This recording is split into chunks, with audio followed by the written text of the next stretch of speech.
Hi, and a great big warm welcome to the Ask Zofie podcast. I'm pretty sure this is season 2. I know it's season 2, and I'm pretty sure it's episode 28. I am recording this in advance. So let me think about how that works out. You're listening to this in the future. Is that how it is? Because as you may or may not know, I normally record 2 of these podcasts on a Monday. I didn't have a chance to do that Monday just gone. So it's actually Wednesday, I'm pretty sure, as I'm recording. And I will be sunning myself in Spain as you listen to this, if you listen to it on the day that it comes out. But I really wanted to get an episode out for you. So I'm sneaking it in on a Wednesday. I have just seen Laffy's in front of me. I think she's gonna you gonna join in, Laffy? She's gonna do a Susie, I think, in a minute. So before I get going, ceiling's still not painted, but it will definitely be done before the next episode because my lovely friend Zofie is here as we speak or as I record. So I just can see I've got my my cloths hanging outside on the balcony drying, and I can see them leaping about. But she's catching my eye. Oh, and I think you've just actually Zofie has just made an appearance on the podcast. Because if you're watching this on YouTube, you'll have just seen she's snuck past behind me. So we've got the cloth, the cat, Zofie, it's all going on, which actually is perfect for what I'm going to speak to today. Today's episode is titled Hot Mess Not Stressed, the incredible power of in the world, not of it energy. What do you think of that, Laffy? I think Laffy's actually quite interested in this topic because she sat right in front of me, intently staring at me as I'm recording. So yeah, this is actually what I'm going to talk about today is based on something that is going on in my life and that came up for me. And as much as anything, I wanted to record this as a reminder for myself because I will make a reel out of this.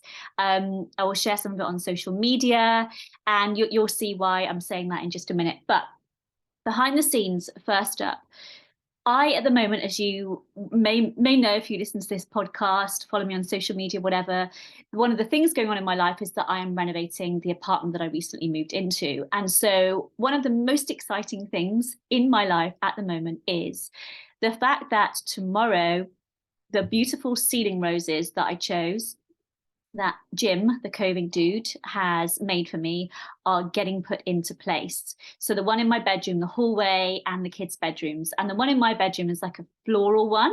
And I am in love with it. I have it here, it's just not in situ yet. So that's about as rock and roll exciting as my life gets. That coupled with the fact that I've chosen the fabric for the curtains. Yeah, if you're into this kind of stuff like me, then you'll know what I'm on about. If you're not, you'll just be like, that is boring. But this really, for me, is very exciting. And on a sort of deeper note, one of the reasons why I'm so excited about the ceiling rose is that when I moved into this apartment, it had some coving that was, I don't know, old, not the best condition, probably DIY job. It was fine. It would have painted up and looked absolutely fine. But I was like, no, I want what in my eyes is better, what in my eyes is more. And so I went to a decent amount of expense and what you might call trouble to have the coving removed and replaced, and then the ceiling roses. And for me, there's that ceiling rose in particular is symbolic of going for what you want, knowing that it's worth it, going through the potential trouble and toils and challenges and so on and so forth, and having vision, like so many things. When I got divorced from my ex-husband, I bought this bracelet, a really, really lovely item, a Cartier love bracelet. And it wasn't about the money, it was symbolic of something for me. And the reason I'm sharing this, as ever, it's nothing to do with me, it's to do with you and to remind you that I'm doing my thing, I'm checking, I'm recording, I am good, that go after what you want, what you really want, without starting to sound like the Spice Girls now, because the desires of your heart are safe guidance. They are placed there by the divine, and they are meant to be brought to fruition by the divine, nothing less than that. The only caveat I always say is either that or something better, something even better for you. So yeah, that's why I'm sharing about my scene roast. Anyway, that's my behind the scenes. Let me do a pick from Love Notes before I get into the topic, which I'm really excited to share with you. Okay, so let me just see what comes up. Oh, that's really funny, because I was just going to say, but I didn't. I think that was Zofie again, sneaking behind. I shared this. Let me see if I can see it, because I shared this exact same quote on my stories last night. I don't know if you can see, oh, you can see it if you're watching on YouTube. It just says, "Let me love you." And it's come up again, the exact same quote. Let me love you. I'm going to say no more. Obviously, that's meant to come through. Okay, what am I talking about? Hot mess, not stressed, is the title of today's podcast. And basically, as I've been saying, at the moment, in the physical world, this physical reality that we all live in my life at the moment, things are, for lots of different reasons, in a bunch of ways, up in the air. One of the obvious ones is the fact that I've just moved and I'm renovating the apartment, and that's been like straight straight into it, which I think is just my way. And so there's that going on. It's been the Easter holidays, and I'm a single parent, and I'm co-parenting with someone with whom I don't have an amicable relationship with. And there are still, let me just say, a bunch of challenges in that situation. And I don't have lots of help and support with my children. And so whenever it's a holiday anyway, it can be a challenging time, because I'm trying to juggle these different things. So you've got the move, the renovations, the challenging situation with my children, the holiday. Yara has been sick. She's just really on the mend, but for 3 weeks. And so I had her off for an extra nearly week pre the 2 weeks. Then I was unwell, which lingered for a period of time too. And then there's also an ongoing situation with my children that is something that causes me distress. It's something that on the purely physical level, I would not choose. Now, I do believe that there's a purpose to everything, and there's invariably a purpose in our pain, absolutely. But at the same time, as a human, as a mum, as someone who just adores my children so much, it is not an easy thing to have laying on my heart. And when I see them faced with these challenges, it's not easy for me. And so all these things together, the point is, and again, this isn't about me, I'm just explaining. The point is that there's lots of different things going on, and in my physical, it's what you could think of. So I'm just going to take a swig of my water. What you could think of as a mess. There's a lot of things going on. And also, even with my work, like I've shifted how I'm working and so on and so forth. So there's lots of change. There's lots of what Abraham Hicks would call contrast, unwanted, divine compost, all that stuff going on. And the thing that I know, but I'd sort of temporarily not fully known, was this. Whenever you, any of us, is in a situation that is somewhat reminiscent of the situation I'm in currently, where things seem all effed up, this is a potent opportunity, a potentially beautiful moment in your life. And I'll explain why. So Abraham Hicks call this step 5 living. They talk about manifesting as being step 1, you are, step 2, it is given, step 3, you allow, step 4 is you just become really consistent at allowing, in other words, being in alignment. Step 5 is you're able to be back in the unwanted, in the contrast, and not freaking out about it. And this step 5 thing is what I'm talking about. Step 5 is all powerful, potent, because when you're able to be a hot mess but not stressed, or in and among the mess but not stressed, what you're doing is you're tethering yourself more fully to your divinity. So like when I talk about mindfulness and I say the way that I perceive mindfulness is that you're inviting God to the table, this is that same kind of thing. And there isn't anything more transformative, more sort of that it has, that's what I'm trying to think of how you say alchemy, that has alchemy at its core, that brings the essence of alchemy to the equation, than being in this world but not of it. So one of my favorite poems, I think it's a poem, is If by Rudyard Kipling. And this really speaks to it, and it reminds me of that. I'm going to read just a little bit of it. If you can keep your head when all about you are losing theirs and blaming it on you. If you can trust yourself when all men doubt you, but make allowance for their doubting too. If you can wait and not be tired by waiting. And actually, as I'm reading this, I'm like, oh, just getting tearful because of the sentiment and the meaning. Or being lied about, don't deal in lies. Or being hated, don't give way to hating. And yet don't look too good nor talk too wise. If you can dream and not make dreams your master, if you can think and not make thoughts your aim. I'm actually going to read the whole thing. I wasn't planning on it, but I think I'm going to. If you can meet triumph and disaster and treat those two impostors just the same. If you can bear to hear the truth you've spoken twisted by knaves and make a trap for fools. Or watch the things you gave your life to broken and stoop and build them up with worn out tools. And wow, that so perfectly speaks to my situation with my children. It's amazing. If you can make one heap of all your winnings and risk it on one turn of pitch and toss, and lose and start again at your beginnings, and never breathe a word about your loss.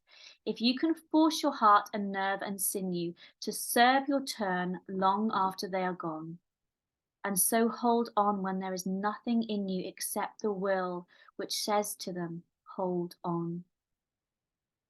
If you can talk with crowds and keep your virtue, or walk with kings, nor lose the common touch, if neither foes nor loving friends can hurt you, if all men count with you, but none too much, if you can fill the unforgiving minute with 60 seconds worth of distance run, yours is the earth and everything that's in it. And which is more, you'll be a man, my son. Or let's just say woman too. My daughter. Yeah, that's Rudyard Kipling's If. And I have loved that poem as long as I can remember. I love Sufi poetry. I love Rumi and Hafiz. And this particular poem, and I was also thinking earlier, when I was doing my retreat in Italy, there's a verse from the Bible called the, it's from Corinthians, and I can't remember what it's called now. I'll find the name of it and I'll put it in the show notes. But that got me through that that retreat because of the sentiment of it. Anyway, I somewhat digress, because really what I'm saying is this poem speaks to what I'm talking about today. It's this sentiment of being in the mess, but seeing that there's more to it than just the mess. Like I was driving along yesterday with all this stuff going on and thinking, my soul, my higher self is utterly exhilarated by this, by being alive, by being here in the midst of it, in the throes of it. And so the main thing that I want to share that I think is helpful, that I want you to take from this, is as and when you find yourself in a similar kind of situation, and it could be someone is sick and you've got financial challenges. It's generally when there's more than one thing going on. It's like, yeah, I can deal with maybe financial worries, but my health is okay and my relationships are great. But it's like when your health starts failing and you've got financial issues and your kids aren't right, it's like, whoa. When it feels too much, or when there's one, what we call big thing that you can't see, it appears insurmountable. This is when we get to dig deeper. This is when we get to tether to what's higher, what's fuller, what's wiser, to this true source of unconditional love and light, of which we are all born and to which we are always tethered. It's just sometimes that connection doesn't appear. as strong. And this is why it is so powerful to be able to stand in the midst of that. Like I've said, to be in the mess, but not be a hot mess, to be in among the things that would stress most people out, and allow yourself moments and give yourself grace of saying, well, this is challenging, but don't permit it to engulf you and fully take it over, because you are calling through that divinity. That's why it is so potent and powerful and transformative. And it gives you the capacity to be an alchemist in your own life and rise above. And so yesterday I was thinking like, whoa, there's this and this and this. And like I'm in this kind of a bit of a whirlwind situation, but I was like, yes, this is freaking golden, because now I get to strengthen that connection, and that connection is everything, blows all the other stuff out of the water, because most of us, much of the time, are living with this conditional happiness. How many people go crazy if you're in the UK like me when the sun comes out and they're suddenly so happy, and it's like, but we live in a country that doesn't have heaps of sunshine. And why would you, like the guy that came to do some of the skimming of the ceilings, really didn't like Mondays. And I was like, do you know how much of your life happens on a Monday, and how much of your life you're just letting go down the drain because of this idea that you don't like Mondays? And so for me, ultimately, if you can't stand it being cloudy that much, move. Because how much of your life are you not standing because of the weather? And there's only ever three options, right? You accept, you change, or you leave an unwanted situation. If you can't accept the weather, can't change it, unless you're really going to go into Buddha mode, then you got to leave, right? Or just do something about it. And so if you're living, okay, I'll be happy as long as this is right and that's right and they're behaving and this is just so, there's so much tension in that, which is really much of the reason why so many of us are, eating too much, drinking too much, buying too much, whatever it is, in too much, to try and contend with, to try and manage this tension. Whereas when you just cut through all that crap and go, okay, well, I'm going to learn how to be happy no matter what. So that, like, yeah, I like things to go well. Of course, I love when my kids are happy and at peace and my home is clean and tidy and has walls that are painted and doesn't have wires poking out all over the place. And I love that. But if I need that to feel good, then there is so much unnecessary tension. And so this is my reminder to myself as well as to you, that in those moments, you don't want to be like, yeah, I want to make a living out of being in these moments sort of for the rest of my days. But as and when they happen, it's like, yes. And the other thing that I'm feeling like I just want to say is, and I learned this from Catherine Zinkina, Manifestation Babe. She said when she was doing one of her ayahuasca journeys, the mantra was, what's coming is going, or what's coming is leaving, either or. What's coming is leaving. So when stuff comes up, then this is an opportunity to let that stuff go. I was talking to a friend yesterday who started taking microdosing on a plant medicine, and loads of stuff started, quote unquote, going wrong. And she's like, I stopped taking it. And I said, that's not a bad or a wrong thing to do. But at the same time, it could have been that that stuff was coming up to the surface so that you could face it and you could let it go. It doesn't mean we stay in that chaos or that hecticness. But just like there are storms in nature, in our world, there's a purpose, like there's a purpose to forest fires and things like this. There are seasons and cycles, exactly the same in our life. And the mind likes it just to all just be same all the time, and for things not to die and perish and change. But this is innate in our lives and nothing to be afraid of. And when you can embrace it, at the same time, you are embracing your divinity. And of course, there is nothing more powerful than that. Okay, so I'm all for this step 5 living, this being in the mess when you are, but being at peace with it. And like Eckhart Tolle says, one of my favorite quotes of all time, what you accept, you go beyond. And it's for the same reasons that I've been sharing. Oh, I'm just so passionate about this. I've talked about this before, but I feel like I want to share it again.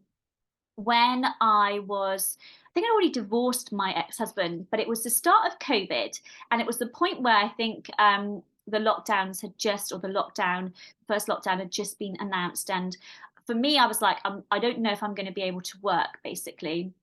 And there was no talk at that time of any government assistance with that. And I'd been to see my lawyer, and she had said to me, the money that you have from your ex-husband, the child maintenance isn't worth the paper it's written on. Long story short, it's like you have to go through these court proceedings to sort it out, or you'll have the insecurity, all these different things. And it was like, basically, in the physical, things looked really effed up.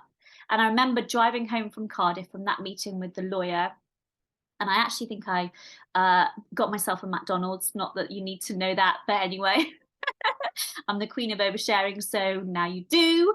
And I was like, I refuse to be worried. I refuse to be afraid. I decide to have faith. And we don't need to be faithful when everything's hunky dory. We don't need to tune into our inner strength when everything's quote unquote perfect in our external world. But at those points when everything looks messed up, or it looks like you're not getting, or you haven't got what you want, that's when you have this opportunity. And you might know, because I've shared this before, all these miracles happened for me that meant that I not only got through that time, but I thrived. And like, one of them was someone gave me randomly out of the blue £1,000. That's one of the things that I manifested in that time, which is no way I could have foreseen that. And a load of other things, but that was one that just stands out in my mind, like just out of nowhere, which isn't out of nowhere because I manifested it. But amazing. The point is, please, as and when you are really feeling pulled, know that this is a potent opportunity to not batten down the hatches, but to soften, to allow, to permit something that really is from somewhere fuller than this physical world, and deeper and broader and eternal, to come through. Okay, I really hope that makes that makes some sense. And as ever, thank you for watching or for listening. If you haven't left me a rating or a review, I would really appreciate that. It makes such a difference to me. It's really helpful. So if you get a second and you're happy to, thank you so much. And I will be back next week. In the meantime, have an awesome rest of your day. And by the way, I'll keep sharing pictures, updates of my apartment renovation on Instagram in my stories. So if you're into that, then you can take a look. And I'm sending you heaps of love.